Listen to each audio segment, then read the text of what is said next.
आज let's say कोई भी ब्रांड लॉन्च कर रहा है, आप कितना इंपॉर्टेंट देखते हो अमेजोन पे जाना? कस्टमर टेस्टिमोनियल्स है ना, वो बहुत हेल्प करती हैं लोगों को बाइंग डिसीजन लेने में। पहला 1 करोड़ रेवेन्यू पहुंचने में या वैल्यूएशन पहुंचने में आपको कितना टाइम लगा था? हाँ, एक स्टार्टअप फाउंडर अपने लिए तो पैसा बनाएगा ही बनाएगा भाई, उस दिन रात मेहनत कर रहा है उसको बिल्डअप करने में, तो अपने लिए भी पैसा बनाता है, अपने साथ साथ में कितनी सारी फैमिलीज को हेल्प कर सकता है। तो लोगों को मैंने गिरते हुए देखा है, वो स्किल्स की कमी की वजह से गिरते हुए नहीं देखा, लोगों को मैंने गिरते हुए देखा कैरेक्टर की कमी की वजह से। लेट्स से कोई आपके साथ जुड़ता है, हाँ, तो उसमें लॉजिस्टिक्स का आप ध्यान रखते हो, प्रोडक्ट्स आप डिलीवर करते हो, कस्टमर खुद से करता है? इंसानी शरीर को स्वस्थ रखने के लिए जितनी भी माइक्रोन्यूट्रिएंट्स की ज़रूरत होती है इस सीबकथॉन में है। एक जनरल डेटा पे बातचीत करूं तो शायद कॉलेज में 2-3% ही स्टूडेंट्स होंगे जो स्टार्टअप फाउंडर बन रहे हैं या स्टार्टअप शुरू कर रहे हैं। तो ऑन एन एवरेज बात करें भूपेंद्र भाई, तो कितना पैसा एक महिला लेट्स से घर से काम कर रही है तो कमा सकती है?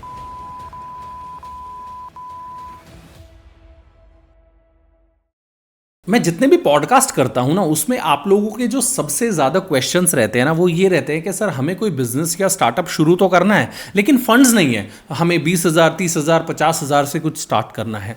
तो आज मैं पॉडकास्ट में एक ऐसे एंटरप्रेन्योर को लेके आया हूं जिनके साथ आप जुड़ के ये बिजनेस शुरू कर सकते हैं कम इन्वेस्टमेंट से। भूपेंद्र पाल जी जो हैं, ये एक D2C ब्रांड आयुजेरा के को फाउंडर हैं। 60 करोड़ से ज़्यादा की इनकी वैल्यूएशन है। और इस पॉडकास्ट में ना हमने स्टेप बाय स्टेप डिस्कस किया कि अगर आप एक ऐसा ब्रांड बनाना चाहते हैं तो आप कैसे कर सकते हैं, बहुत कम इन्वेस्टमेंट से आप कैसे शुरू कर सकते हैं, इन्होंने लाइफ में कौन सी गलतियां की, क्या सीखा, कौन सी हैबिट्स एंटरप्रेन्योर्स में होनी चाहिए। अगर आप स्टूडेंट्स हैं, हाउसवाइफ हैं, आप बिजनेस करते हैं, आप जॉब करते हैं और जॉब के साथ साथ कुछ साइड हसल्स करना चाहते हैं, तो 20-30 हज़ार के इन्वेस्टमेंट से कैसे स्टार्ट कर सकते हैं। अच्छा, जो बिजनेस से रिलेटेड पॉडकास्ट होते हैं ना, बहुत ज़्यादा एक्साइटिंग नहीं होते हैं, वो होते हैं जहां पे आपको बैठ के फोकस लगा के सुनना पड़ता है, क्योंकि वहां पे गहराई वाली बातें होती है, तो एंटरटेनमेंट ज्यादा नहीं होता है, but you will have to push yourself a little. तो अगर आपको एंटरप्रेन्योरशिप सीखनी है, D2C ब्रांड कैसे बनाना है, तो आप ना लास्ट तक पॉडकास्ट को देखना। बिट्स एंड पीसेस में ना एंटरप्रेन्योरशिप सीखना ईजी नहीं है, इसलिए अगर आप इस पॉडकास्ट पे आए हैं, इसको लास्ट तक देखना। आई कैन गारंटी आपको बहुत ज़्यादा लर्निंग मिलने वाला है। Thank you so much for being such a wonderful audience, और मुझे सपोर्ट करने के लिए इस पॉडकास्ट को पूरा देखना, और कमेंट में ना मेरे को ये भी बताना आपको ये पॉडकास्ट कैसा लगा। Thank you so much.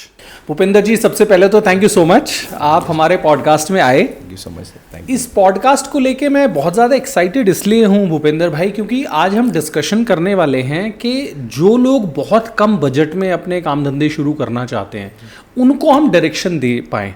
मैंने बहुत सारे पॉडकास्ट करे, हमने बड़े स्टार्टअप्स की भी बात करी है, बड़े बिजनेसेस की भी बात करी है, लेकिन बहुत सारे क्वेश्चंस आते हैं लोगों के कि मैं तो स्टूडेंट हूँ, या मैं तो हाउसवाइफ हूँ, या मेरे पास 30,000 है, मेरे पास 50,000 है, और मेरे को कहीं से शुरू करना है, आगे क्या होगा वो देखेंगे। वो एक जो चाबी है ना स्टार्ट वाली, वो नहीं मिल पा रही है। तो यहाँ हम वो डिस्कशन करने वाले हैं, इसलिए मेरे को बड़ा मजा आने वाला है। तो सबसे पहले हम भूपेंद्र भाई स्टूडेंट्स की बात कर लेते हैं, वहां से चल के फिर हम ऐसे लोगों की बात कर लेंगे जो अभी जॉब्स में हैं और साइड हसल करना चाहते हैं, या विमेन है जो घर से काम करना चाहती है, या फिर वर्किंग विमेन है, उनके लिए क्या मॉडल्स हो सकते हैं, है ना। तो सबसे पहले हम बात कर लेते हैं कॉलेज स्टूडेंट्स की, जो लोग आज कॉलेज में हैं। स्कूल वालों को तो मैं नहीं लाना चाहूंगा, क्योंकि फिर उनके पढ़ाई डिस्ट्रैक्शंस होंगे, है ना। कॉलेज का एक जो यूथ है वो इतना मैच्योर रहता है कि अपने टाइम को कैसे मैनेज कर सकता है, उसको पता रहता है। तो एक जो कॉलेज वाला स्टूडेंट है, उसको कौन सा माइंडसेट कॉलेज में, अभी जो कॉलेज के स्टूडेंट्स हैं, आपको क्या लग रहा है उनका क्या माइंडसेट है? क्या वो एंटरप्रेन्योरशिप की तरफ देखते हैं, बिजनेस की तरफ देखते हैं? और अगर नहीं देख रहे हैं तो उनको कौन सी चीज़ों का ध्यान रखना चाहिए? Thank you so much sir for having me here. So आपने जो सवाल पूछा कि क्या आज की डेट में कॉलेज स्टूडेंट एंटरप्रेन्योरशिप की तरफ देख रहा है या नहीं देख रहा है।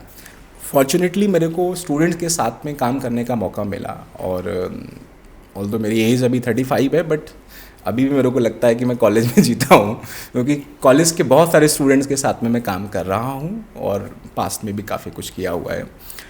तो ऑफ लेटली माइंडसेट तो लोगों का ट्रांसफॉर्म हुआ है, स्पेशली इंडिया में शार्क टैंक आने के बाद।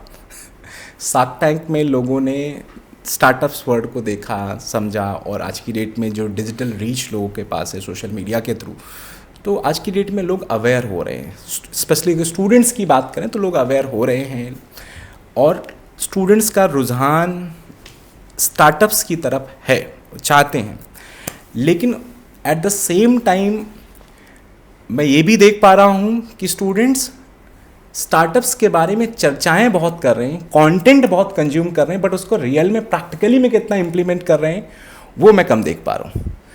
स्टार्टअप्स की चर्चाएं कर रहे हैं, कॉलेज में डिस्कशंस हैं, स्टार्टअप फाउंडर्स के डिस्कशंस हैं, उनके बारे में पढ़ रहे हैं, कंटेंट क्रिएटर्स के ज़रिए कंटेंट भी कंज्यूम कर रहे हैं, बट जो प्रैक्टिकली इनिशिएटिव लेके काम शुरू करना चाहिए, कुछ भी छोटा मोटा शुरू करना चाहिए, वैसे लोग एग्जीक्यूट करने वाले बहुत कम हैं। लेकिन जब हम एग्जीक्यूट करने की बात आती है तो लोगों के सामने अपने अपने एक्सक्यूजेज आ जाते हैं कि मैं रिस्क नहीं ले सकता हूँ, बहुत सारी बातें। तो रीज़न ये है कि हाँ, स्टार्टअप की तरफ लोगों का रुझान आया है, बट जो एग्जीक्यूशन होना चाहिए, नए नए स्टार्टअप फाउंडर्स निकल के आने चाहिए कॉलेज कैंपस से, वो अभी भी उसका परसेंटेज बहुत कम है। अभी भी शायद अगर मैं एक जनरल डेटा पे बातचीत करूं तो शायद कॉलेज में जितने भी टॉप इंस्टीट्यूशंस की भी बात करें या नॉर्मल इंस्टीट्यूशंस की बात करें, 2-3% ही स्टूडेंट्स होंगे जो स्टार्टअप फाउंडर बन रहे हैं या स्टार्टअप शुरू कर रहे हैं। रिमेनिंग आज भी लोग या तो गवर्नमेंट जॉब्स की तरफ भाग रहे हैं या प्राइवेट जॉब्स की तरफ या फर्दर एजुकेशन की तरफ जा रहे हैं, बट स्टार्टअप्स की तरफ कम जा रहे हैं। आपको क्या लग रहा है ये माइंडसेट में कोई चेंज की ज़रूरत है? लेट्स से मैं किसी इंजीनियरिंग कॉलेज में हूँ और मैं फाइनल ईयर में हूँ या लेट्स से सेकेंड ईयर में हूँ या थर्ड ईयर में हूँ, उसी टाइम मुझे डिसाइड करना पड़ेगा कि मुझे बिजनेस करना है या जॉब करना है? नहीं, उस समय डिसाइड करने वाली बात मैं नहीं कहूँगा। अगर मैं अपनी जर्नी से बताऊँ सो आज अगर देखा जाए तो मैं एंटरप्रेन्योर, मैं बिज़नेस में हूँ, बट मेरा कोई बिज़नेस बैकग्राउंड नहीं है।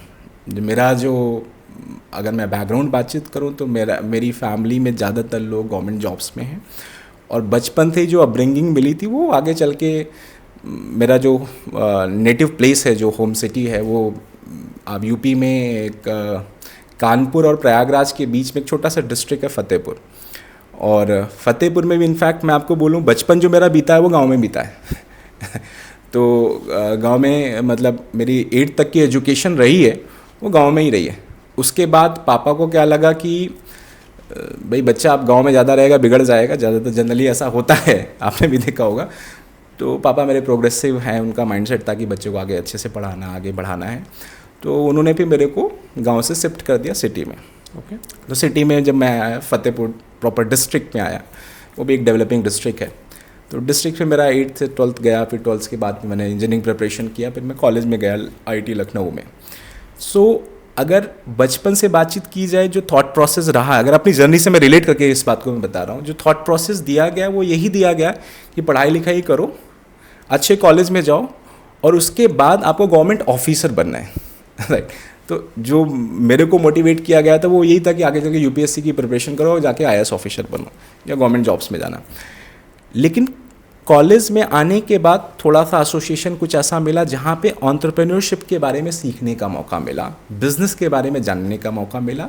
फिर थोड़ा सा वहाँ से इंटरेस्ट डेवलप हुआ कि नहीं भाई, उससे पहले तो क्या था, वो कैसी दुनिया थी जहाँ पे एंटरप्रेन्योरशिप बहुत दूर दूर था। मैं बात कर रहा हूँ 2000 की, 2003, 2004 की अगर मैं बातचीत करूँ तो उस वक्त पे तो एंटरप्रेन्योरशिप एमंग स्टूडेंट्स तो था ही नहीं ना, या उसके बारे में कोई चर्चा ही नहीं हो रही थी।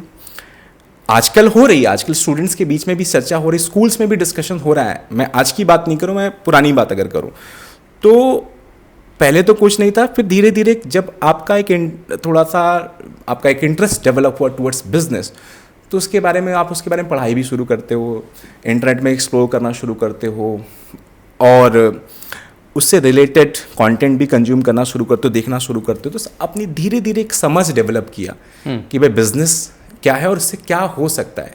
मैं आपको अपना थॉट बोल रहा हूँ। जब कॉलेज में था तो मुझे क्या एहसास हुआ, मैंने सिविल इंजीनियरिंग की है और हूँ नहीं तो जब सिविल इंजीनियरिंग में था तो एक थॉट था जो मेरे माइंडसेट में आया। वो क्या आया कि अगर मैं कॉलेज से निकलता हूँ और बीइंग ए सिविल इंजीनियर निकलता हूँ तो मेरा करियर शुरू क्या होगा। हमारे कॉलेज में L&T मास रिक्रूटर के तौर पे आती थी, ज़्यादातर सब L&T में चले जाते थे। उसके बाद कुछ लोग PSUs में जाते थे या फिर कुछ लोग IES की प्रिपरेशन करके इंडियन इंजीनियरिंग सर्विसेज में जाते हैं। मेरे कई सारे बैचमेट्स थे जो इंडियन इंजीनियरिंग सर्विसेज में हैं। तो थॉट ये था कि किसी भी या तो गवर्नमेंट डिपार्टमेंट को ज्वाइन करूँगा या कोई प्राइवेट कंपनी में भी जाता हूँ तो असिस्टेंट इंजीनियर ट्रेनी के तौर पे जाऊँगा मैं। अच्छा, उसमें मेरा करियर कहाँ तक पहुँचेगा? अगर गवर्नमेंट जॉब की बात करें तो यही होता है, असिस्टेंट इंजीनियर के बाद एग्जीक्यूटिव इंजीनियर आता है, फिर सुपरिटेंडेंट आता है, चीफ इंजीनियर आता है। तो भाई मेरा करियर जाएगा कहाँ से? एई से लेके या तो सुपरिटेंडेंट इंजीनियर या एई से लेके चीफ इंजीनियर तक जाएगा। तो यहाँ से लेके यहाँ तक पहुँच पाऊँगा, उसके बाद पूरा करियर ख़त्म, वहाँ पे रिटायरमेंट हो जाता है। तो बिजनेस की अगर बातचीत किया तो बिजनेस में क्या है कि आपका करियर जीरो से शुरू होकर कहीं पे भी पहुँच सकता है, और जितना बड़ा आप बनाना चाहते हो, जितना बड़ा आप करना चाहते हो, जितनी बड़ी आपकी सोच है उतना बड़ा किया जा सकता है। तो वहाँ तक एक थॉट प्रोसेस में चेंज आया कि नहीं भाई, लिमिटेड लाइफ नहीं जीनी है, आप अपनी ज़िंदगी में कुछ करो जहाँ पे आपको पाने के लिए काफ़ी कुछ बड़ा आसमान मिले। तो एक ये थॉट प्रोसेस। दूसरी बात जिसके बारे में कई बार मैं चर्चा भी करता हूँ कि अगर मैं नौकरी में हूँ तो कितनी फैमिलीज़ को मैं पालूंगा? अपने से जुड़े हुए कुछ लोग, अगर थोड़ा अच्छा कर रहा हूँ नौकरी में तो अपने से जुड़े हुए कुछ लोग की मैं मदद कर दूंगा। अदरवाइज जनरली तो देखा जाए तो लोग अपनी फैमिली को पाल पा रहे हैं। अगर आप पाल पा रहे हो वो भी बहुत अच्छी बात है, तो कई तो वो भी नहीं कर पा रहे हैं, तो अपनी फैमिली को देख पाऊंगा। लेकिन आप अगर बिजनेस शुरू करते हो तो बिजनेस आपको मौका देती है एक फैमिली की नहीं, हजारों फैमिलीज को हेल्प करने की। वो डिपेंड करता है कि आप किस लेवल तक बिजनेस को लेके जाते हो। तो एक स्टार्टअप फाउंडर के तौर पे वो अपने लिए कितना पैसा बनाता है, ठीक है, उसकी मैं बात नहीं कर रहा हूँ। उसके साथ साथ अगर दूसरा एस्पेक्ट देखा जाए, कितनी सारी फैमिलीज को मदद कर पा रहा है अपने उस वेंचर के जरिए, ये भी बड़ा एक इंपॉर्टेंट पॉइंट है जिसको देखना चाहिए। हाँ, एक स्टार्टअप फाउंडर अपने लिए तो पैसा बनाएगा ही बनाएगा, भाई उस दिन रात मेहनत कर रहा है उसको बिल्डअप करने में, तो अपने लिए भी पैसा बनाता है, अपने साथ साथ में कितनी सारी फैमिलीज को हेल्प कर सकता है। एक बिजनेसमैन के तौर पे, एक बिजनेस पर्सन के तौर पे मैं कहूँगा कि आपको मौका मिलता है हजारों फैमिलीज़ की मदद करने की, लाखों फैमिलीज़ की मदद करने की। तो ये एक थॉट प्रोसेस जब समझ में आया कि भाई बिजनेस में क्या क्या किया जा सकता है, तो एक जॉब सीकर का जो माइंडसेट था वो ट्रांसफॉर्म होना शुरू हो गया जॉब क्रिएटर के तौर पे। तो ये हुआ। फिर अब बात आती है कि चैलेंजेस क्या है, या कॉलेज, आपने जो क्वेश्चन पूछा था कि क्या कॉलेज में ही डिसाइड करना है हमें कि हमें बिजनेस में जाना है, या अगर मैं अपनी जर्नी से बात करूं तो मैंने तो पार्ट टाइम में काम करना शुरू किया। उसके पीछे भी वजह क्या थी? वजह ये थी कि फैमिली से, मिडिल क्लास फैमिली में थे, तो घर से लिमिटेड पॉकेट मनी मिलती थी, 2-3 हज़ार 4 हज़ार रुपये, वो भी सिचुएशंस के अकॉर्डिंग बदलती भी रहती थी, कभी कम भी कभी ज़्यादा भी। कुछ डिमांड आ गई, कुछ कोचिंग लेनी है, कुछ ट्यूशन लेना है, कुछ अलग करना है, तो कोई बहाना बना के घर से ले लिया जिसका एक्चुअली क्या था, रियलिटी क्या था कि ज़रूरत किसी और चीज़ के लिए थी, लेकिन कोई बहाना बना के पापा से ले लिया। तो मन में थॉट आया कि यार कुछ पॉकेट मनी के लिए काम शुरू करना है, क्योंकि एक सफिशिएंट टाइम था। और मेरा ऐसा मानना है कि इंडिया में ये कल्चर धीरे धीरे डेवलप होना चाहिए। तो इंडिया में कितने ऐसे लोग मिलेंगे जो बहुत ही सक्षम फैमिली से हैं, फिर भी अपने एक्सपीरियंस के लिए कुछ कर रहे हैं। वो परसेंटेज इंडिया में आज की डेट में धीरे धीरे डेवलप हो रहा है, लेकिन कम मिलेगा, राइट। तो वहाँ से ये बदलाव आना चाहिए। जितनी भी डेवलप्ड कंट्रीज़ की हम बातचीत करें, डेवलपिंग इंडिया, आज हम बात करें India as a developing country, कब से है? जब से हम स्वतंत्र हुए, 1947 से। हाँ। आज 75 साल से ज़्यादा हो चुके हैं। आज भी हम लोग क्या हैं, India is still a developing country. आपने भी देखा होगा जितनी भी डेवलप्ड नेशंस में जाओ तो वहाँ का यूथ जो है ना बहुत इन्वॉल्व है। वो ऐसा नहीं है कि वो सिर्फ और सिर्फ पेरेंट्स पे डिपेंडेंट, उनके अंदर इंडिपेंडेंसी का जो थॉट प्रोसेस है ना, वो बचपन से ही दिया जाता है, बचपन से ही दिया जाता है। और मेरा ये मानना है कि इंडिया में भी वो थॉट प्रोसेस आना चाहिए। हालांकि यहाँ पे जो चैलेंज आता है, क्योंकि स्टूडेंट्स के साथ में काम किया है, तो यहाँ पे कई बार जो बहुत बड़ा चैलेंज आता है वो पेरेंट्स का अपोजिशन भी एक बहुत बड़ा चैलेंज आता है। कई बार बच्चा कुछ करना चाहता है और बट पेरेंट्स उनको परमिट नहीं कर रहे हैं। पेरेंट्स की बात करें तो पेरेंट्स क्या बोलते हैं कि भाई आप कॉलेज गए हो ना, तो सिर्फ और सिर्फ आपको पढ़ाई ही करनी है। तो वो एक पेरेंट्स की तरफ से भी अपोजिशन है। तो मैं इंडियन पेरेंट्स से ही बात बोलूँगा कि अगर बच्चे पे विश्वास है आपको ना, तो उसको अलाउ करो कुछ करने का। मेरे पापा भी, जब मैंने उनको बताया कि मैं कॉलेज में पढ़ाई करते करते कुछ कर रहा हूँ, तो इनिशियल उनका भी रेजिस्टेंस था। उन्होंने बोला, तो फिर मैंने उनको कॉन्फिडेंस दिया कि मैंने कहा आप टेंशन मत लो, उनको कि आप जो पढ़ाई है उसको डिस्टर्ब किए बगैर मैं करूँगा। जो मेरी पढ़ाई लिखाई है वो एज इट इज़ चलती रहेगी, उसके साथ साथ में मेरे फ्री टाइम में मैं कुछ कर रहा हूँ। तो पेरेंट्स को भी समझना पड़ेगा और स्टूडेंट्स को भी पेरेंट्स को समझाना पड़ेगा कि वाई आर दे डूइंग। सिर्फ पैसा ही ऑब्जेक्टिव उसका नहीं है, जो लर्निंग है ना वो भी एक बहुत important objective, specially the product है वो लर्निंग। पैसा तो उसका बाई प्रोडक्ट बन जाता है।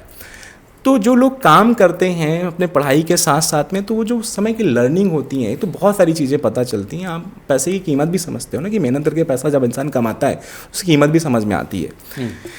तो यही मैं कहूँगा कि टॉपिक जो था कि डिसाइड करने वाली जो बात है ना, कि पार्ट टाइम में मतलब आप कॉलेज में ही डिसाइड करना है कि नहीं करना है कि भाई आपको मतलब आपको बिजनेस में जाना है, तो इसकी कोई ज़रूरत नहीं है।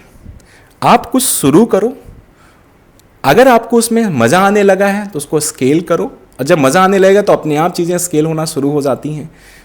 अगर आप इन्जॉय नहीं कर पा रहे तो छोड़ दोगे आप। अगर आप इन्जॉय करना शुरू कर रहे हो और अगर वक्त के साथ साथ में चीज़ें ग्रो करना शुरू हो जाती हैं, तो जब आप फाइनल ईयर में पास आउट होगे तो आपके पास एक ऑप्शन होगा कि भाई मेरे पास एक गवर्नमेंट जॉब का भी है, या मेरे पास फर्दर एजुकेशन का भी है, या मेरे पास जो मैंने काम शुरू किया उसको भी स्केल करने का ऑप्शन है।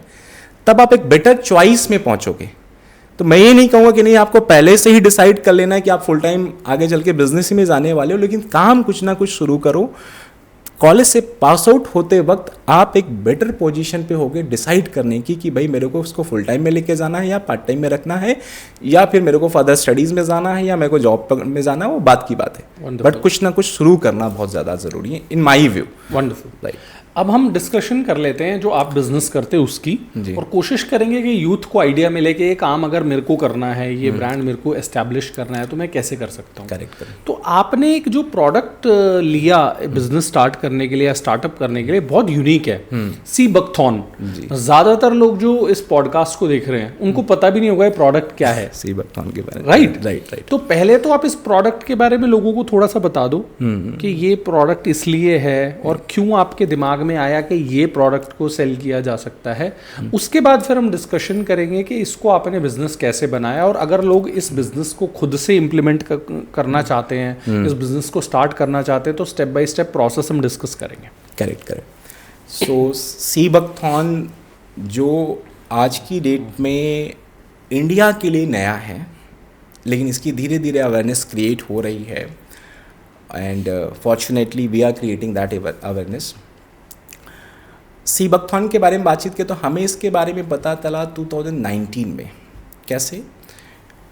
यूट्यूब में ही मोदी जी का एक वीडियो हमें दिखा जिसमें वो सी बकथॉन के बारे में चर्चा कर रहे थे कि लद्दाख में पाया जाने वाला ये जो बेरी है, इसके उन्होंने बोला कि इसके वैल्यू एडिशन से बहुत कुछ किया जा सकता है, क्योंकि इसमें बहुत सारी मेडिसिनल प्रॉपर्टीज़ हैं। तो इसका एक फंक्शनल यूज़ भी बहुत अच्छा है और साथ ही साथ में थेरेपेटिक यूज़ भी है। तो ये एज ए मेडिसिन भी यूज़ की जा सकती है, या फिर एक जनरल एक हेल्थ केयर के लिए एक प्रोडक्ट के तौर पे भी इस्तेमाल किया जा सकता है, जनरल इम्यूनिटी के लिए और बहुत सारे चीज़ों के लिए। तो मोदी जी का वो वीडियो था जो शायद एक मिनट के आसपास का वीडियो होगा, तो वो हमने देखा। तो वहाँ से एक क्यूरियोसिटी जनरेट हुई कि भाई सी बकथॉन के बारे में जाना जाए। तो थोड़ी बहुत रिसर्च हमने शुरू की सी बकथॉन के ऊपर। फिर इंटरनेट के माध्यम से ही हमें एक साइंटिस्ट से कनेक्ट करने का मौका मिला, और मैं भगवान का शुक्रिया अदा करूंगा कि उन्होंने हमें मिलाया उनसे। हालांकि आज की डेट में इस दुनिया में नहीं है। डॉक्टर ब्रह्म सिंह जी एक पद्मश्री अवार्डी साइंटिस्ट हैं, जिन्होंने काफ़ी साल तक सेवाएं अपनी दी हैं DRDO को। तो DRDO का ही एक विंग है DIHAR, Defence Institute of High Altitude Research, जो दिहार है लेह लद्दाख में है। तो जो दिहार में वो पोस्टेड थे, बहुत पुरानी बात, आई थिंक 1998 के आसपास तक की बात होगी। तो सी बकथॉन को लेके क्या हुआ कि कुछ लोग ऐसा वो बताते हैं कि कुछ फार्मर्स आए और बोले कि भाई ये हमारे खेतों में ना झाड़ी है, झाड़ी मतलब भूसी होता है वो, तो झाड़ी है जो हमें बहुत परेशान करी, बहुत बड़े बड़े कांटे इसमें होते हैं, इसको आप हमें बताओ कि कैसे इसको खेतों से बाहर निकाला जाए। तो डॉक्टर ब्रह्म सिंह जी ने सी बकथॉर्न को देखा, तो उसके बारे में स्टडी उन्होंने थोड़ा शुरू की। तो वो बताते हैं कि वो दिल्ली आए, उन्होंने पूरा लाइब्रेरी में देखा सी बकथॉर्न पे। तो उनको क्या पता चला कि भाई किसान जिस चीज़ को वो हटाना चाह रहे हैं वो एक्चुअली में वो एक तरह से गोल्डन बेरी, ऑरेंज कलर की वो सी बकथॉर्न की बेरी होती है, जिसको वो हटाना चाह रहे हैं, वो उनके लिए एक तरह से सोना साबित हो सकती है। तो उन्होंने इस पर और डीप स्टडी करना शुरू किया। बिहार के कई सारे साइंटिस्ट, इनफैक्ट उसके बाद डीआरडीओ के कई सारे विंग्स हैं, डिबेर भी एक है, दिपास भी है जो दिल्ली में है। तो जो फार्मास्यूटिकल स्टडीज़ होती हैं या फार्माकोलॉजिकल स्टडीज़ होती हैं, ऐसे बहुत सारी स्टडीज़ डिफरेंट डीआरडीओ के कई सारे साइंटिस्ट ने, डीआरडीओ ने लगभग 120 से ज़्यादा रिसर्चेस की हैं सिर्फ सी बकथॉर्न पे। अब आप पूछेंगे कि भाई इसमें खासियत क्या है। छोटी छोटी ये बेरीज़ होती हैं जो लद्दाख में, हिमाचल प्रदेश, लद्दाख और हाई एल्टीट्यूड जोन जो है हमारे उत्तराखंड के भी हैं, कुछ सिक्किम में भी है, अरुणाचल प्रदेश में भी है, बट मेजरली जो है वो आपका लेह लद्दाख और हिमाचल में मिलेगा, उत्तराखंड में भी कुछ है। तो जो हाई एल्टीट्यूड जोन्स हैं, आप ही माने 9000 फीट या 10,000 फीट में, वहाँ पे छोटे छोटे श्रब्स ग्रो होते हैं, छोटे छोटे होते हैं जिनमें बड़े बड़े कांटे होते हैं, छोटी छोटी बेरीज़ इसमें होती हैं। इन बेरीज़ की जो खासियत होती है, सी बकथॉर्न की बेरीज़ होती हैं, इनकी खासियत होती है कि इंसानी शरीर को अगर स्वस्थ रहना है तो बहुत सारे माइक्रो न्यूट्रिएंट्स की ज़रूरत होती है। जैसे आजकल देखा जाए तो ओमेगा फैटी एसिड्स है, ओमेगा फैटी एसिड्स आज हमको अपनी लाइफ में चाहिए होता है। तो कोई अलसी के बीज खा रहा होता है, कोई नट्स खा रहा है, कोई कुछ खा रहा है। अलग अलग सप्लीमेंट्स भी आ गए हैं। जो नॉन वेजिटेरियन है वो लोग फिश ऑयल का भी कंजम्पशन करते हैं, जो वेजिटेरियन है वो लोग ज़्यादा फ्लैक्स सीड पे डिपेंडेंट हैं। तो ओमेगा फैटी एसिड्स हो गए। इसके अलावा हमारे साथ बहुत सारे विटामिन्स एंड मिनरल्स होते हैं जो हमारी बॉडी को चाहिए होते हैं, उसी से सारी फंक्शनिंग हमारी चल रही होती है। तो जो सी बकथॉर्न है, सी बकथॉर्न में भगवान ने वो सारे माइक्रो न्यूट्रिएंट्स एंड मैं बोलूँगा कि सब कुछ जो विटामिन्स हैं, मिनरल्स हैं, लाइक अमीनो एसिड्स हैं, सब कुछ इस छोटी छोटी बेरीज में भगवान ने डाले। इंसानी शरीर को स्वस्थ रखने के लिए जितने भी माइक्रो न्यूट्रिएंट्स की ज़रूरत होती है, वो सारे माइक्रो न्यूट्रिएंट्स इंडिया में जो रिसर्चेज हुई हैं उसके आधार पे मैं कह रहा हूँ 190 से ज़्यादा बायोएक्टिव कंपोनेंट्स 190 से ज़्यादा बायोएक्टिव कंपाउंड्स इस सी बकथॉर्न में हैं। आज सी बकथॉर्न को हम इंडिया में पॉपुलराइज कर रहे हैं। इनफैक्ट पिछले 1-1.5 सालों में हमने यूरोपियन मार्केट में भी लोगों को हमने सर्व किया है। इनफैक्ट आज की डेट में इसकी ग्लोबल डिमांड क्रिएट हो रही है। हालांकि पहले अगर देखा जाए तो यूएस टॉप एक्सपोर्टर है इसका, चाइना इसको सबसे ज़्यादा लेवल पे ग्रो कर रहा है। चाइना तो काफ़ी आगे निकल गया है सी बकथॉर्न को लेके, लेकिन मैं कहूँगा कि इंडिया में भी बहुत बड़ा स्कोप है और उसकी पूरी तैयारी भी हम कर रहे हैं कि कैसे हम एटलीस्ट चाइना से कॉम्पीट कर सकें। और अगर लोगों का, गवर्नमेंट का और हमारी तो विलिंगनेस है ही है, प्रॉपर कॉम्बिनेशन अगर अच्छे से वर्क करता है, गवर्नमेंट भी काफ़ी कुछ सपोर्ट कर रही है। गवर्नमेंट ने भी अपने इनिशिएटिव्स लेना शुरू कर दिए हैं। इसके एग्रीकल्चर की बातचीत शुरू हो गई है। इनफैक्ट गवर्नमेंट ने अभी रिसेंटली एक सेंटर फॉर एक्सीलेंस डेवलप किया है लद्दाख में, जो centre for excellence for sea buckthorn उन्होंने डेडिकेटली डेवलप किया है। तो गवर्नमेंट भी इसके प्रोपगेशन में, इसके प्रमोशन में लगातार काम कर रही है। तो डेफिनेटली आज चाइना भले ही है एक इसका ग्लोबल लीडर है, बट इंडिया में भी बहुत बड़ा स्कोप है। और फॉर्चुनेटली अगर देखा जाए तो ये एक हमारे लिए प्रिविलेज है कि मतलब एक ऐसे जोन को हम किसी न किसी रूप में सर्व कर पा रहे हैं जिसको देखने वाले बहुत कम हैं। भाई लद्दाख के जो नुब्रा वैलीज़ हैं और कई सारी वैलीज़ हैं जहाँ से सी बकथॉर्न प्रोक्योर होता है, तो कई सारे फार्मर्स से हम कनेक्टेड हुए हैं। तो वो खुद ही ऐसा बताते हैं कि एक सीज़न में जब सी बकथॉर्न का काम होता है तो उनको इतना अर्निंग करने का मौका मिलता है कि एटलीस्ट उनके 6 महीने आराम से निकल जाते हैं जो उनके विंटर सीज़न होते हैं। तो एज ए ब्रांड हमें एक ये गर्व महसूस होता है कि चलो कहीं ना कहीं भगवान ने हमें चुना कि हम कुछ ना कुछ ऐसे जोन में कंट्रीब्यूट कर पा रहे हैं जो जिनके बारे में शायद सोचने वाला कम है, और वो बहुत इकोनॉमिक कंट्रीब्यूशन जो है उसका बहुत स्ट्रांग है। वंडरफुल। भूपेंद्र भाई, लेट्स से मुझे ये बिजनेस स्टार्ट करना है और ये बकथॉन जो है ये मेरे को प्रिपेयर करना है, तो मेरे लिए क्या प्रोसेस रहना चाहिए? मैं कैसे जाऊं और कैसे ढूंढूं कि इसका कहाँ से सप्लाई ले सकता हूँ? अच्छा, तो इसमें तो मेरा ये कहना है कि आपको कहीं जाने की ज़रूरत नहीं है। लाइक अगर आप मेरे को सुन रहे हैं तो हम हर तरह से आपकी मदद कर सकते हैं सी बकथॉन के एरिया में। और अगर कोई भी यंगस्टर है या कोई हाउसवाइफ है या कोई भी पर्सन है जो सी बकथॉन के बिज़नेस में आना चाहता है, तो हम वो मौका लोगों को दे रहे हैं जहाँ पे आप सी बकथॉन के बिज़नेस में इंटर कर सकते हैं।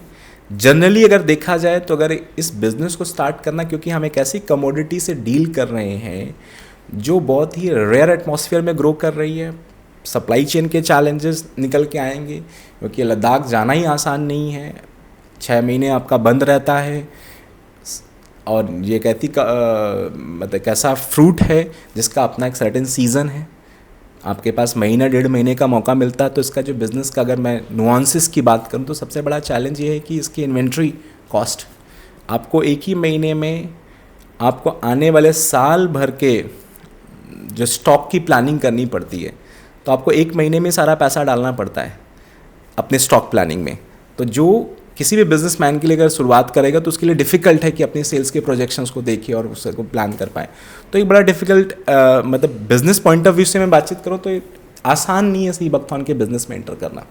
लेकिन कोई बात नहीं, जो लोग इच्छुक हैं और सी बकथॉन के बिज़नेस में आना चाहते हैं, हम उनको मौका दे रहे हैं। आज हमने अपने पूरे सिस्टम में ऐसा कुछ प्रोविजनिंग की हुई है कि अगर आप एज एन एंटरप्रेन्योर हमारे साथ आना चाहते हो, जुड़ना चाहते हो, तो हम वो सारी अपॉर्चुनिटीज़ आपको दे रहे हैं कोलैबोरेशन में, कि आप हमारे साथ कोलैबोरेशन में काम करें और आप अपना बिज़नेस हमारे साथ लॉन्च कर सकते हैं। उसमें ऑलरेडी हमारे ट्राइड एंड टेस्टेड प्रोडक्ट्स हैं, लाखों कस्टमर्स को हमने सर्विस दिया है, अक्रॉस द ग्लोब दिया है, यूएस में, कनाडा में, ऑस्ट्रेलिया में, आपको मैं यूएई में। In fact every day we are getting orders from US and different countries से हमें ऑर्डर्स में हर एक दिन हमारे एक्सपोर्ट ऑर्डर्स जा रहे हैं। तो कहीं ना कहीं प्रोडक्ट्स ट्राइड एंड टेस्टेड हो चुका है। तो कॉम्पीट करने की बजाय साथ में कोलैबोरेट करें, और साथ में हम आपको पूरा अपॉर्चुनिटी दे रहे हैं।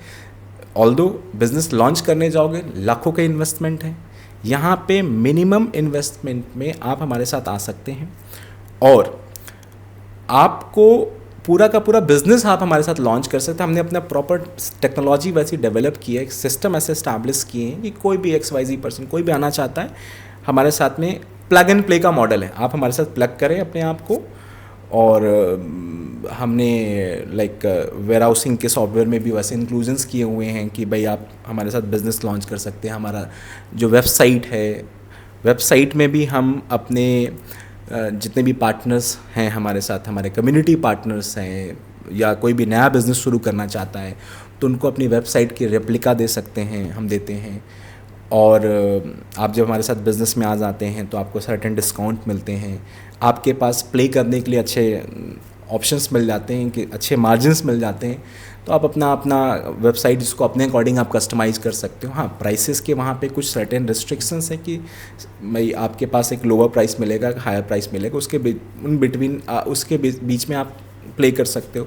तो बेसिकली मैं कहना चाहता हूँ कि टेक्नोलॉजी वाइज आज हमने ऐसी चीज़ें सोच के रखी हैं कि अगर आप अपना बिज़नेस लॉन्च करना चाहते हो तो आप प्लग एंड प्ले मॉडल में हमारे साथ लॉन्च कर सकते हो, अगर आप शुरू करना चाहते हैं। तो लेट से अभी जितने यूथ देख रहे हैं, जितने भी लोग इस वीडियो को देख रहे हैं, उसमें से कुछ लोग हैं जो आपके साथ जुड़ने चाहते हैं। आपने उनको बोला कि मिनिमम इन्वेस्टमेंट में आप हमारे साथ जुड़ के और इस बिज़नेस को स्टार्ट कर सकते हैं। कितना पैसा डालना पड़ेगा शुरू में?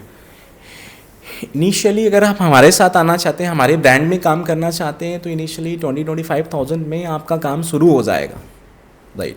बाकी तो आपकी मेहनत के ऊपर डिपेंडेंट है कि आप कैसे कैसे ग्रो, उसमें भी प्रॉपर ट्रेनिंग भी हम प्रोवाइड करते हैं। किस चीज़ के लेते हैं आप 20-25 हज़ार? ये 20-25 हज़ार रुपये कोई इन्वेस्टमेंट नहीं है, सिर्फ इन्वेंट्री कॉस्ट है जो आपको पे करनी है। भाई ऑब्वियसली कोई भी बिजनेस आप लॉन्च करना चाहते हो, कुछ तो इन्वेंट्री अपने लिए प्लान करेंगे। अब ये हमने छोटा सा टिकट प्राइस क्यों, हम लाखों रुपए से भी शुरू कर सकते थे, लेकिन क्योंकि कई सारे स्टूडेंट्स भी हमारे साथ में काम कर रहे हैं। अगर जब हम ये लाख रुपए का एक मिनिमम टिकट प्राइस कर देंगे तो स्टूडेंट्स की रीच से दूर हो जाता है।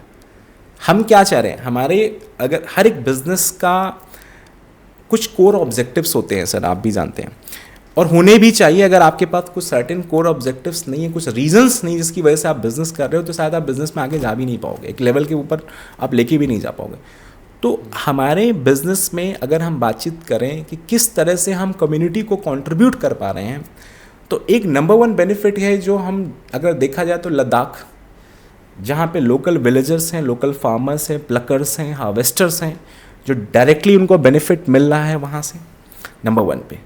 नंबर टू पे बात करें तो सी बकथॉर्न के जो प्रोडक्ट यूज़ करने के बाद जो कस्टमर को बेनिफिट्स मिल रहे हैं, हमारे पास कई ऐसी कस्टमर टेस्टिमोनियल हैं, क्योंकि रेगुलेटरीज हमें बोलती हैं कि हम क्लेम ना लें, क्योंकि हम लोग अंडर FSSAI काम कर रहे हैं, तो मैं नहीं कहूँगा कि हमारा प्रोडक्ट कोई ड्रग है एक हेल्थ सप्लीमेंट के तौर पे। तो हम आज क्या चाहते हैं कि लोग हमारे साथ आएँ और जो अच्छी चीज़ है इसको लोगों तक पहुँचे। हम तो अपनी पूरी कोशिश कर ही रहे हैं, तो आप अगर हमारे साथ बिजनेस पार्टनर के तौर पे आना चाहते हैं तो आएँ। तो मैं कोर ऑब्जेक्टिव्स की बात कर रहा था, तो एक जो लद्दाख में जो फार्मर्स हैं, हार्वेस्टर्स, उनको बेनिफिट मिल रहा है, as a consumer sea buckthorn के अच्छे प्रोडक्ट्स लोग के मिल रहे हैं। तीसरी जो चीज़ है, आज जो हमारे साथ में जो हमारे कम्युनिटी पार्टनर्स हैं, चाहे वो स्टूडेंट्स हैं, चाहे वो हाउसवाइफ्स हैं, चाहे कुछ वर्किंग प्रोफेशनल्स भी हैं, जो पार्ट टाइम में हमारे साथ में काम शुरू कर रहे हैं, तो वो भी आज देखा जाए तो कई ऐसी हाउसवाइफ्स भी हमारे साथ हैं जो जिनके पास थोड़ा 2-3 घंटे का फ्री टाइम है, वो काम करके प्रोडक्ट रेकमेंड करके उनके पास अच्छी अर्निंग सोर्सेज यहाँ से मिल रहे हैं। साथ ही साथ में बहुत सारे स्टूडेंट्स को एंटरप्रेन्योरशिप का टेस्ट करा पा रहे हैं, जो हमें कॉलेज में मिला, और वो भी कम से कम एंट्री कॉस्ट पे 20,000-25,000 को भी स्टॉक प्लानिंग करना है। 99.99% केस में आप स्टॉक को सेल आउट कर जाओगे। कुछ भी नहीं है तो सेल्फ कंजम्पशन में आपकी फैमिली में चला जाएगा। तो आपका अगर देखा जाए तो लॉसेस क्या निकल के आते हैं, क्या होगा, वर्स्ट से वर्स्ट कंडीशन में क्या होगा, वो सेल आउट नहीं कर पा रहे हो, आप उसको सेल्फ कंजम्पशन में चला जाए तो हेल्थ बेनिफिट मिल जाएंगे, इससे ज़्यादा तो कुछ नहीं होना है। तो एक तरह से देखा जाए जीरो रिस्क पे आपको बिजनेस मेंटर करने का मौका मिल रहा है और हर वो लर्निंग सीखने का मौका मिल रहा है। एज ए D2C ब्रांड के तौर पे सारे अपॉर्चुनिटीज़ हम अपने कम्युनिटी पार्टनर्स को भी दे रहे हैं। They can run their Facebook ads, Meta ads जो भी हैं, गूगल एड्स वो रन कर सकते हैं, अपनी वेबसाइट पर ट्रैफिक ला सकते हैं, इन्फ्लुएंसर कोलैबोरेशन वो कर सकते हैं। मतलब जो कुछ भी एज ए D2C फाउंडर आप सेल्स को ड्राइव करने के लिए कर सकते हो, वो आप एक ब्रांड जो कर सकते हो वो आप भी कर सकते हो। तो लर्निंग के तौर पे देखा है तो सारी लर्निंग्स तो आपको मिल ही रही हैं, राइट। उसके साथ साथ में फिजिकल चैनल भी आपके लिए ओपन है, जाके आप, हमारे कई सारे ऐसे लाइक स्टूडेंट्स भी हैं जो लाइक पार्क्स में जाके लोग को एजुकेट करते हैं, वहाँ से कई लोगों को काफ़ी अच्छा रेवेन्यूज़ भी निकल के आते हैं। तो आप फिजिकल एक्सपीरियंसेस भी ले सकते हो। इनफैक्ट हम सपोर्ट करते हैं, अगर आप चाहते हो कि आप जाके ट्रेड फेयर में पार्टिसिपेट करना चाहते हो तो एज एन ऑर्गेनाइजेशन हम आपको सपोर्ट करते हैं कि चलो कोई ना कोई, हम आपके साथ में लाइक जो वहाँ के एक्सपेंसेस हैं वो आपके साथ शेयर करेंगे कि आप जाइए पार्टिसिपेट करिए। तो एक फाउंडर के तौर पे जो जो एक्सपीरियंसेस आपको चाहिए होते हैं वो वहाँ पर मिल रहे हैं आपको, वो भी कोई बहुत भारी भरकम इन्वेस्टमेंट में नहीं, सिंपल कॉस्ट में आपको मिल रहा है। तो ऑन एन एवरेज बात करें भूपेंद्र भाई, तो कितना पैसा एक महिला लेट्स से घर से काम कर रही है तो कमा सकती है, एक स्टूडेंट है या कोई लेट्स से जॉब कर रहे हैं उसके साथ ही करना चाहते हैं, तो आपसे जुड़ के हर महीने का ऑन एन एवरेज कितना कमा? हाँ, इस पे मैं ये कहूँगा कि अगर आप 2 to 3 आवर्स पार्ट टाइम में डेडिकेट कर रहे हैं, सो इन माई व्यू जो लोग कर भी पा रहे हैं 30,000 to 40,000 रुपीज़ आप अर्न कर सकते हो। बट वो जो पार्ट टाइम है वो पार्ट टाइम होना चाहिए, टाइम पास नहीं होना चाहिए। कई लोग पार्ट टाइम में कोई काम शुरू करते हैं लेकिन वो उनकी प्रायोरिटी नहीं होती, वो टाइम पास बन जाता है।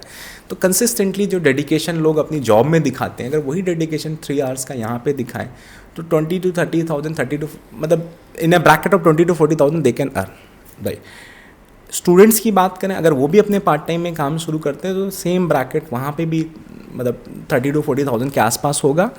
अच्छी बात यहाँ पे क्या है कि अदर पार्ट टाइम और इस पार्ट टाइम में फ़र्क क्या है। अदर पार्ट टाइम में अगर आप 30,000 कमा रहे हो या 10,000 कमा रहे हो या वट एवर अमाउंट 20,000 कमा रहे हो, तो चैलेंज ये है कि उसको स्केल कैसे करोगे।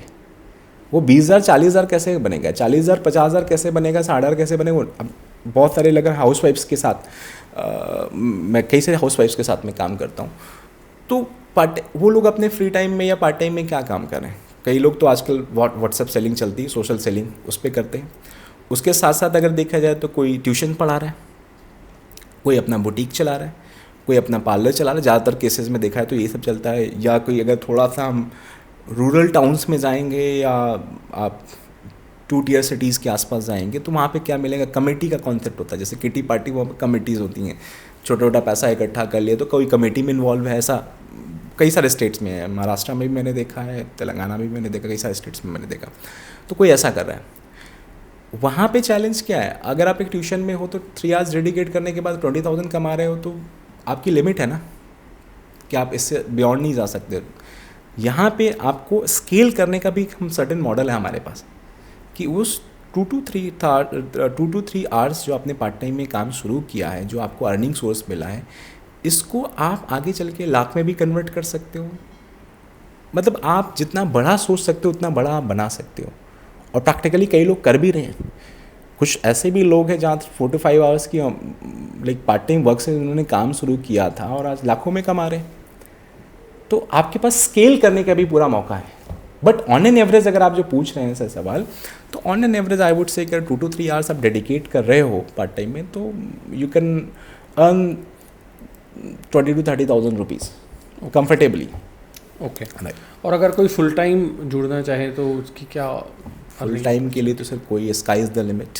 जो जितना बड़ा कर सकता है वो जितना बड़ा करे और लाखों रुपए में पहुंचा जा सकता है, बहुत बड़ा रेवेन्यू डेवलप किया जा सकता है। आपके कुछ लोग जुड़े हुए हैं जो लाखों में कमा रहे हैं? हाँ जी, कई लोग हैं जो बहुत, कई सारे फुल टाइमर्स हैं जहाँ पे जो उन्होंने अच्छी जॉब्स क्विट करने के बाद फुल टाइम के तौर पे हमारे साथ में काम कर रहे हैं। राइट। तो कोई इसमें स्काई इज़ द लिमिट में कहूँगा। अभी टोटल कितने लोग आपके साथ जुड़े हुए हैं? आज अक्रॉस द इंडिया अगर हम एक्टिव ऑर्गेनाइजेशन साइज़ की बातचीत करें, हमारी जो कम्युनिटी चैनल है उसकी हम बातचीत करें तो समवेयर अराउंड 1,000 पीपल हैं जो एक्टिवली लगातार काम कर रहे हैं। राइट। इसमें नए लोग आते भी रहते हैं। राइट। कई लोग अपना फोकस छोड़ जाते हैं तो जाते भी रहते हैं। तो आना जाना लगा रहता है। वो तो हर एक बिजनेस का एट्रिशन का बिजनेस में होता ही है, उसमें तो कोई डाउट ही नहीं है। अच्छा। और लेट्स से कोई आपके साथ जुड़ता है तो उसमें लॉजिस्टिक्स का आप ध्यान रखते हो, प्रोडक्ट्स आप डिलीवर करते हो, कस्टमर खुद से करता है? कैसे आप कस्टमर पॉइंट ऑफ व्यू से बात करेंगे तो कस्टमर को तो हम ही डिलीवर कर रहे हैं। अगर आप एज ए बिजनेस पार्टनर हमारे साथ एसोसिएट हो रहे हैं, उसके बाद 2 चीज़ें हैं। बिजनेस पार्टनर अगर हमारे साथ एसोसिएट हुए हैं तो आप दोनों चीज़ें ऑप्ट कर सकते हो। आप चाहो तो वो फिजिकल स्टॉक अपने पास लेके आप लॉजिस्टिक हैंडल कर सकते हो। अदरवाइज़ हम अपने सारे बिजनेस पार्टनर्स को मौका देते हैं कि भाई आपका लॉजिस्टिक का जो हेडेक है वो हम ले लेंगे, क्योंकि हमारे पास पूरा स्टाफ डिप्लॉयड है, प्रॉपर सिस्टम इस्टेब्लिश्ड है, इंफ्रास्ट्रक्चर रेडी है, तो वो सारा काम हम करेंगे। और उसका जो छोटा मोटा सर्विस फीस होता है जो बहुत ही मिनिमल होता है, आप भी करोगे तो आपको भी देना होगा। वो आपके बिहाफ पे हम कर रहे हैं तो उसका इनफैक्ट वो हम कर रहे हैं तो आपकी कॉस्ट कम आने वाली, क्योंकि हमारे पास मास में चीज़ें डील हो रही हैं। तो वो हम भी कर सकते हैं, आप भी कर सकते हो, आपके चॉइस में डिपेंड करता नहीं। अगर आपने ठाना है कि नहीं जी मेरे को खुद ही अपना माल पैक करना है तो आप वो भी करिए। हम मना नहीं करते हैं आपको। अदरवाइज हम आपको फैसिलिटेट कर रहे हैं। और एज एन एंटरप्रेन्योर अगर मैं बातचीत करूँ, अगर आप भी एक एंटरप्रेन्योर हो तो मैं ये चाहूँगा कि आप अपना ध्यान जितना ज़्यादा बिजनेस डेवलपमेंट में रखोगे इनिशियली। ऑपरेशंस में कई बार हम बहुत ज़्यादा फंस जाते हैं। मेरा ये मानना है कि आप इनिशियली ऑपरेशंस में ना फंसे और जो चीज़ हम अपने से बेटर लोगों को आउटसोर्स कर सकते हैं आउटसोर्स कर दें। अब लॉजिस्टिक है करने का तो क्या आज वेयर हाउस डेवलप करके हम भी कर सकते हैं, लेकिन आज की डेट में हमने शुरुआत में ही डिसाइड कर लिया था कि कई सारे हेडेक में हमें नहीं फंसना है। हमने आउटसोर्स कर दिया। 3PL पार्टनर्स इतने सारे अच्छे, उनका अपना एक सर्टेन मॉडल है जो दूसरों के लिए वर्क कर रहा है, हमारे लिए भी वर्क करेगा। ठीक है, कॉस्ट थोड़ी बहुत आप ज़्यादा ही पे कर रहे होगे ना, लेकिन आप एक हेडेक से तो बचोगे। उसी तरीके से बहुत सारी काम हैं जो कई बार हम ही करने की कोशिश करते हैं बेटर उसको आउटसोर्स कर दिया जाए। हाँ, एक लेवल आता है जिस लेवल पे हमें ये पता चलता है कि नहीं जी अब ये काम हम ही करेंगे तो उसके बेनिफिट्स हमारे पास ज़्यादा निकल के आएंगे, तो जब आप सेल्फ सफिशिएंट बन जाते हो तो आप वो काम करना शुरू कर दें। अब बात करते हैं मार्केटिंग की। हाँ, आपके केस में कौन सा मेथड ज़्यादा काम किया है? Email marketing, WhatsApp marketing, influencer marketing या कोई और ट्रेडिशनल मॉडल?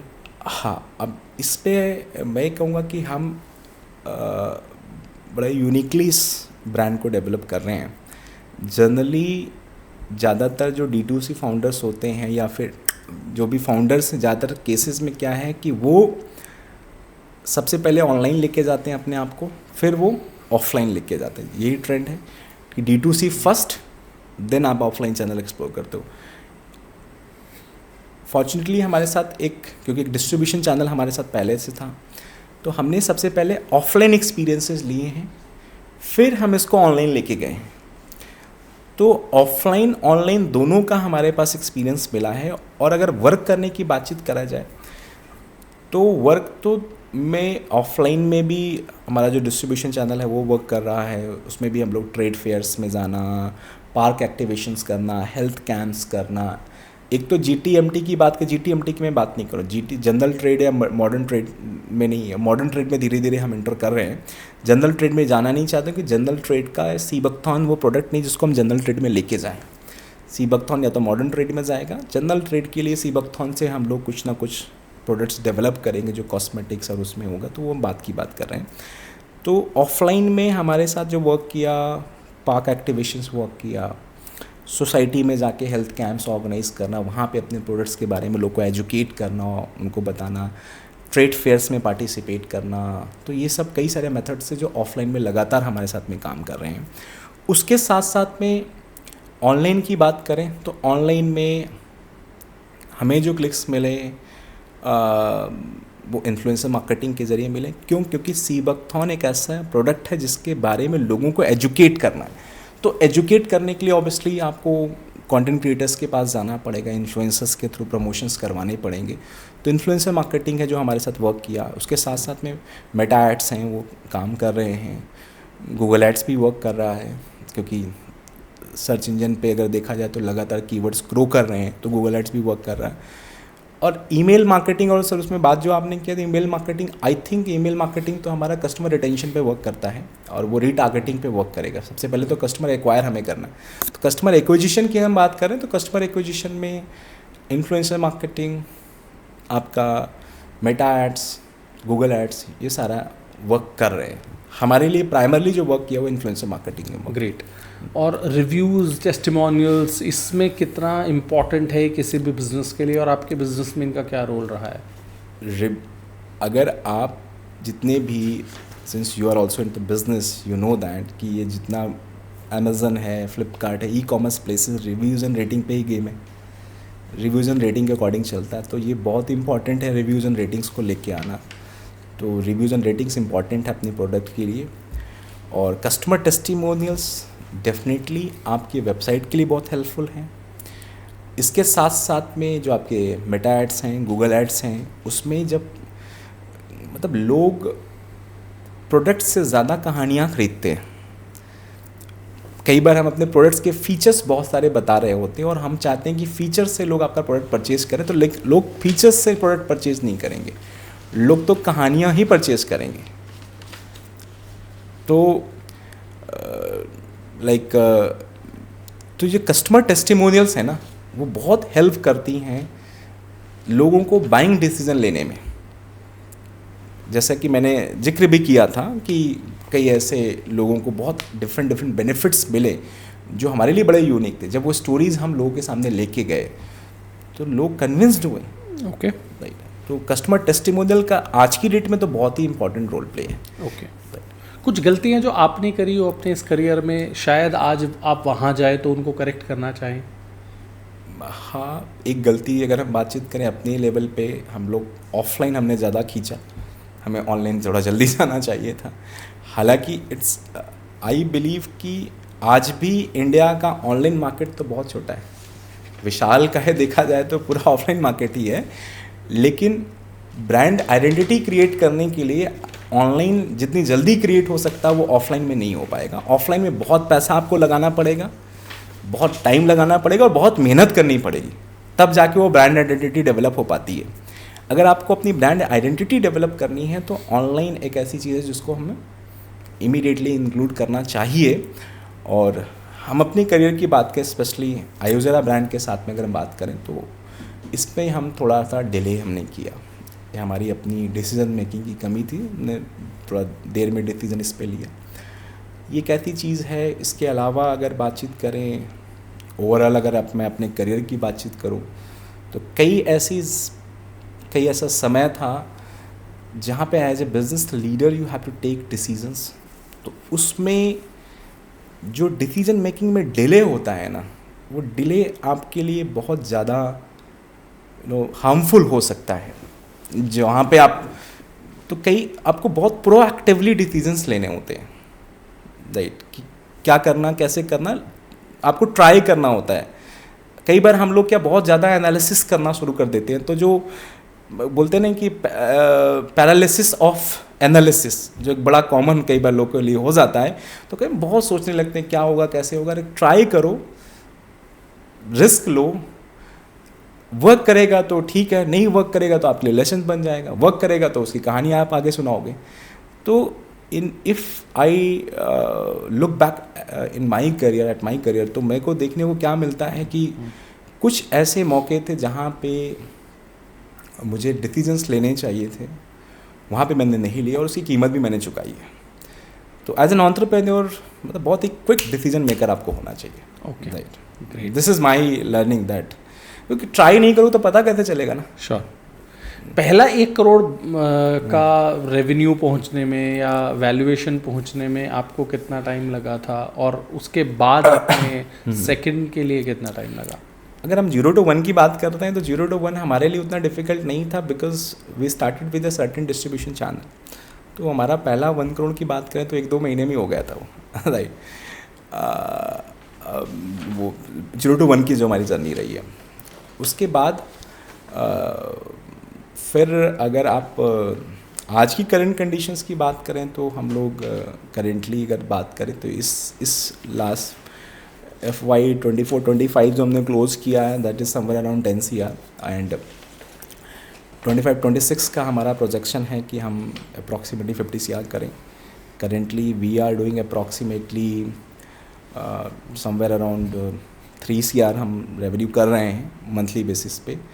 और अभी तो हमारे पास अब तो चैनल्स को और भी हम डाइवर्सिफाई कर रहे हैं, क्विक कॉमर्स में भी एंटर करने वाले हैं हम लोग, और क्विक कॉमर्स के साथ साथ में और भी बहुत सारे डाइवर्सिफिकेशन प्लान हैं जो फ्यूचर में आगे, अभी उनको मैं रिवील नहीं करना चाह रहा हूँ। श्योर, बट मोस्टली अभी आपके जो सेल्स है उसमें से सबसे बड़ा जो प्रोपोर्शन है वो सेल कहाँ से आती है?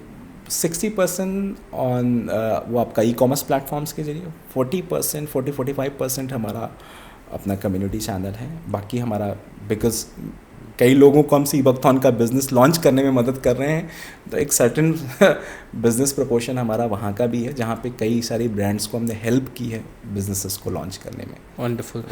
मार्केट प्लेसेस की बात करें तो सबसे बड़ा प्लेयर आपके लिए कौन सा है?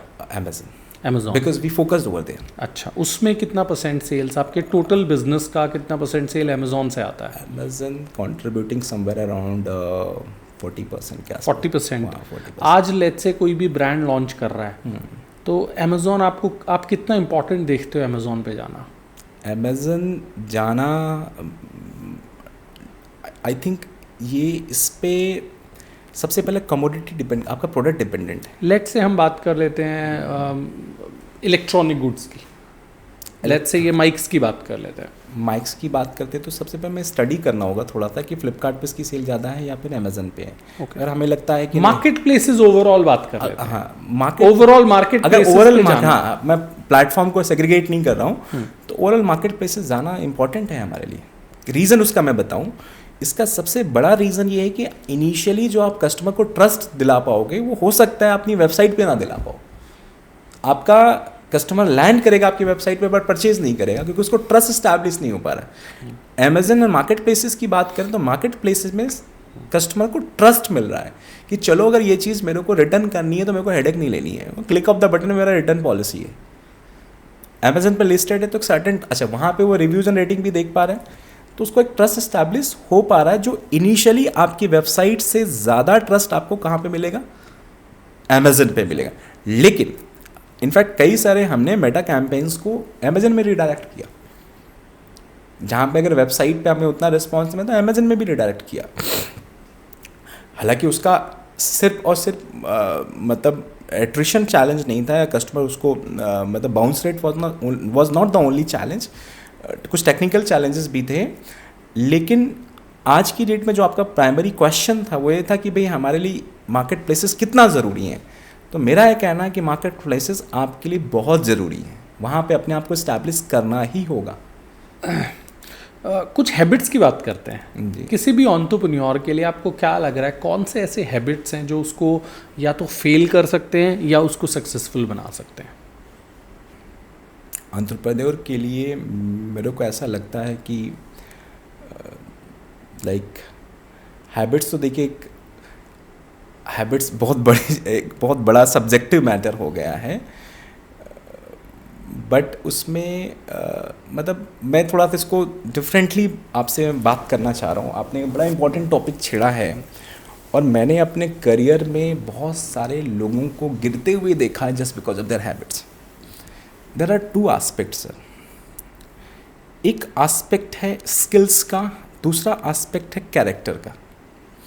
स्किल्स एंड कैरेक्टर, लोगों को क्या लगता है जैसे, और ये लोगों को क्या लगता है कि इंसान आगे बढ़ा है तो अपने स्किल्स के दम पे आगे बढ़ा है, बट एक्चुअली हाँ स्किल्स तो क्या है, रिपीटेटिवली आप उन पे काम करो तो डेवलप कर ले जाओगे, बट कैरेक्टर एक ऐसी चीज़ है जो मेरा ऐसा मानना है कि बड़ा इनबिल्ट होता है और बहुत ही डिफ़िकल्ट डेवलपमेंट होता है उसका, वो बड़ा इंट्रिंसिक होती है चीज़। स्किल तो क्या, किसी चीज़ को मुझे सीखना है, रिपीटेडली मैंने करूँगा, धीरे धीरे मैं उसमें इक्विप्ड हो जाऊँगा और सीख जाऊँगा मैं।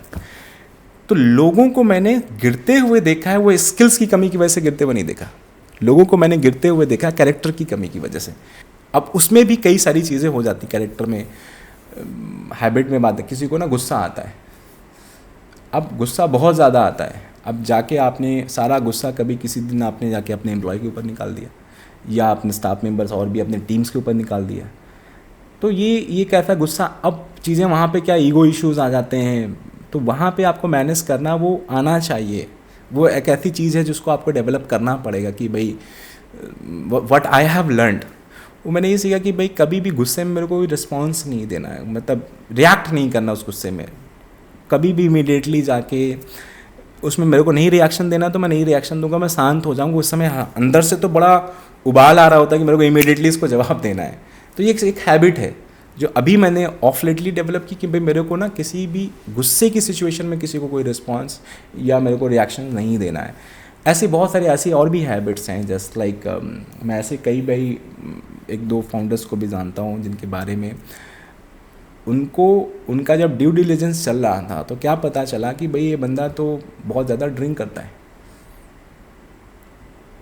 अब ठीक है, कोई सोशल ड्रिंकिंग कर रहा है that is a different subject, या कभी कभी कोई कर रहा है तो वो तो खैर उसकी पर्सनल लाइफ है, उसमें क्या कोई क्वेश्चन करेगा।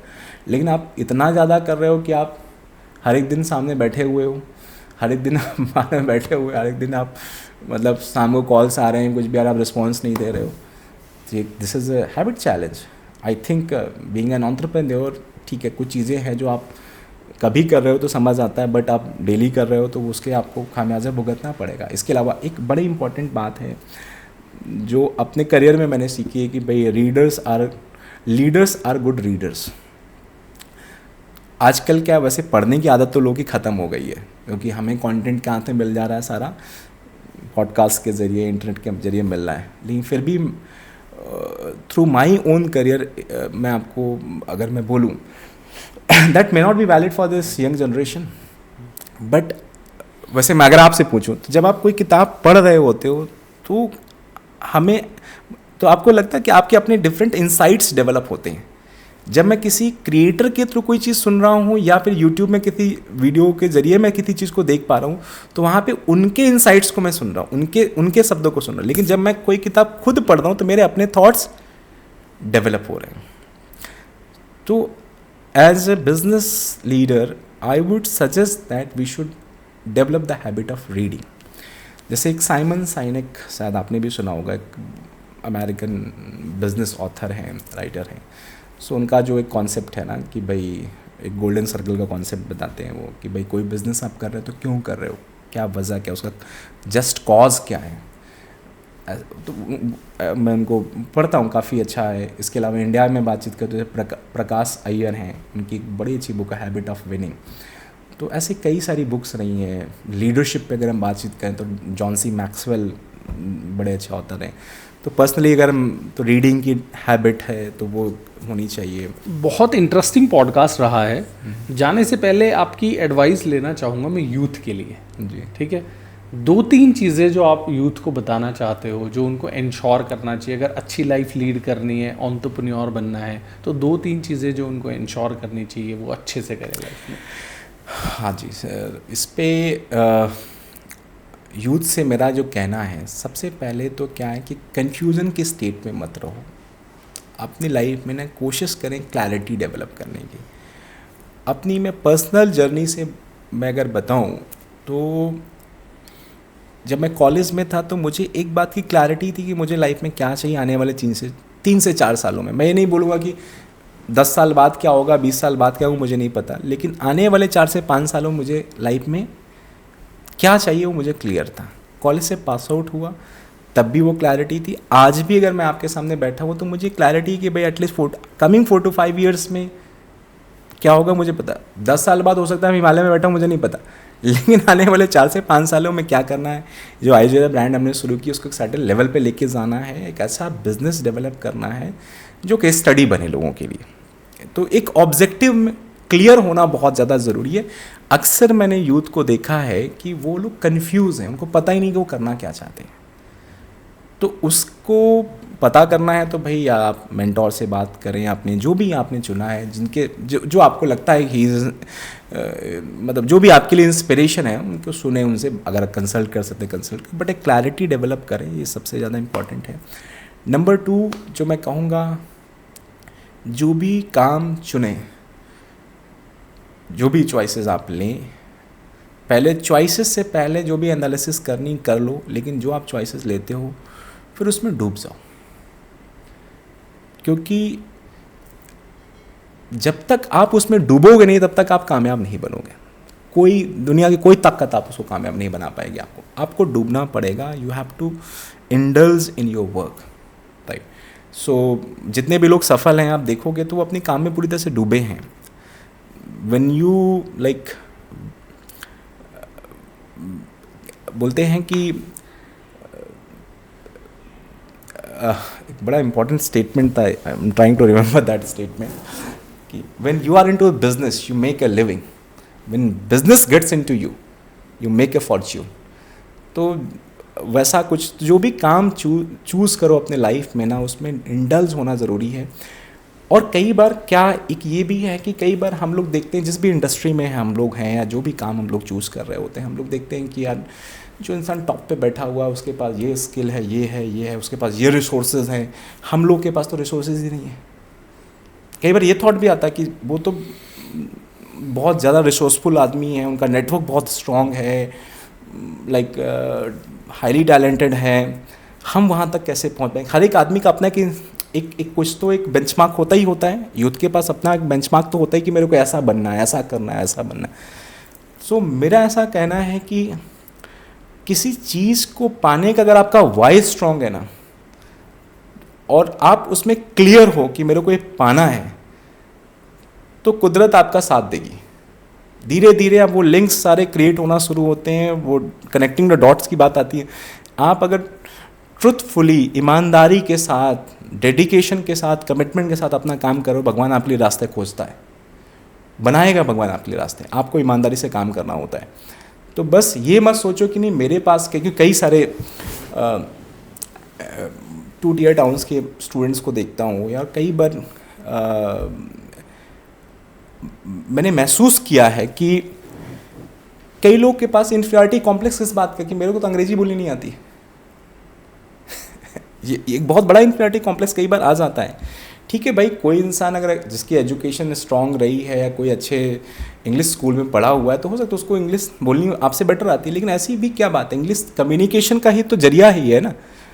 आप भी सीख जाओगे अगर आपको ज़रूरत होगी तो ऐसे कई सारे हम लोग क्या होते हैं कि बहुत सारे अपने बनाए हुए मेंटल बाउंड्रीज में जो हमारी खुद की क्रिएटेड है, उन मेंटल बाउंड्रीज में हम लोग फंसे रहते हैं। तो उन मेंटल बाउंड्रीज को ब्रेक करना है हमें, और अपने लिए हर एक चीज़ बोलते हैं ना कि देखा जाए तो कोयला और हीरा, अगर आप केमिकल लेवल पे देखते हैं तो कोयला हीरा में फ़र्क क्या है, कोयला ही ट्रांसफॉर्म होकर हीरा बना है ना। तो अगर आप ठीक है, आज आपके पास रिसोर्सेज कम हैं, फैसिलिटीज़ कम है, नॉलेज कम है, स्किल्स कम है, बट अगर आपका वाइज स्ट्रांग है तो आप भी तो अपने आप को ट्रांसफॉर्म कर सकते हो ना।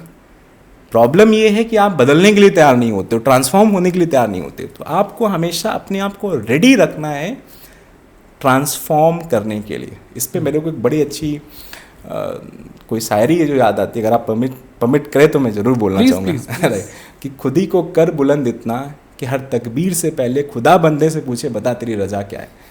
कि भाई अगर मतलब भगवान के सामने मांगने से पहले भगवान आपसे पूछ लेना कि भाई बताओ आपको क्या चाहिए, अगर आपको अपने आप को ऐसा बनाना है। तो अगर हम रेडी हैं ट्रांसफॉर्मेशन के लिए, नई चीज़ों को सीखने के लिए। मैं भी एक छोटे से मैं तो बोलूँगा गांव से निकल के आया था, मेरा बचपन तो गांव में बीता है। आजकल तो लोग के पास बहुत सारे रिसोर्सेज हैं, ठीक है। तो देखा जाए कोई बिज़नेस का कोई बैकग्राउंड नहीं, कोई फॉर्मल बिज़नेस का कोई नॉलेज नहीं, ना ही कोई मैं फॉर्मल MBA में गया कि मैंने कोई फॉर्मल MBA की है। जो भी सीखा है वो प्रैक्टिकली काम करके सीखा है, लेकिन हाँ कोई चीज़ चाहा था करना, उसमें डूब गए थे तो रात दिन नहीं देखा फिर। Thank you so much Bhupendra भाई। आई एम श्योर यूथ को बहुत लर्निंग मिला होगा इस पॉडकास्ट से। इनफैक्ट जिस यूथ ने भी अभी तक ये पॉडकास्ट देखा है ना, मैं ये चीज़ हर पॉडकास्ट पे बोलता हूँ कि इंटरनेट पे ना बहुत सारा कंटेंट है। आप ये पॉडकास्ट देखने की जगह कुछ भी देख सकते थे, कुछ वल्गर देख सकते थे, कोई एक्ट्रेसेस के डांस मूवमेंट्स देख सकते थे, कुछ भी आप देख सकते थे। लेकिन आपने ये बिजनेस पॉडकास्ट देखने के लिए 1.5 घंटा लगाया है ना, that is a clear indication of the fact कि आप अपने लाइफ को ट्रांसफॉर्म करना चाहते हैं। So thank you so much for being such a wonderful audience. अगर अभी तक आपने मेरे पेज को सब्सक्राइब नहीं किया है तो इसको सब्सक्राइब करें। भूपेंद्र भाई के पेज की डिटेल्स भी हम डिस्क्रिप्शन में डालेंगे, उनको भी फॉर्म करें। बहुत अच्छी लर्निंग ये देते हैं। और अगर आप इस बिज़नेस को करना चाहते हैं, इनके साथ जुड़ना चाहते हैं, उसका भी डिस्क्रिप्शन में डिटेल हमने दिया हुआ है, डेफिनेटली वो ट्राई करें। इतने कम इन्वेस्टमेंट में यार अगर आपको बिजनेस अपॉर्चुनिटी मिल रही है प्लस इतनी सारी लर्निंग मिल रही है, so I personally feel it's worth it. Rest decision आपका है। Thank you so much. और पॉडकास्ट अगला मैं कौन से गेस्ट के साथ करूं, किसको आगे बुलाऊं, वो कमेंट में ज़रूर बता के जाना। Thank you so much. Thank you so much Bhupendra भाई, आप आए podcast. Thank you so much.